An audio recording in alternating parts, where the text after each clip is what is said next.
It is a recorded phone conversation that has not been played out, but has been directly quoted by NBC and their reporter, Kristen Welker, who's also the presenter of Meet the Press, the Sunday show on NBC. So speaking as a journalist who quite often is on these kind of calls, you tend to record them so that you can quote them directly, but that recording might not be for broadcast. So we haven't heard directly from Trump, but we have had the direct quotes from that, where Donald Trump said he was, quote, very angry and pissed off at Vladimir Putin. I'm going to say the words, so apologies if that offended anybody, but that is the words of the US president.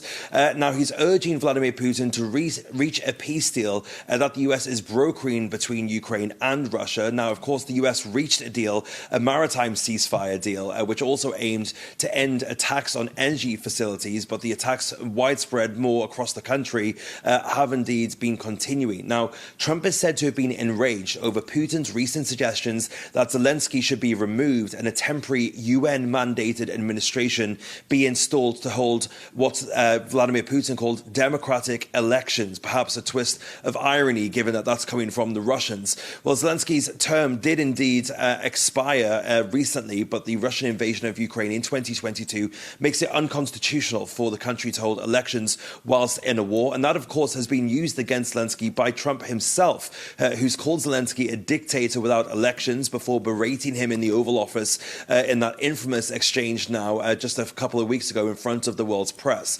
But Trump now is once again tempering criticism and trying to keep people on their toes. In this phone call with Kristen Welker, he said, if Russia and I are unable to make a deal on stopping the bloodshed in Ukraine, and if I think it was Russia's fault, which it might not be, I'm going to put secondary tariffs on all oil coming out of Russia.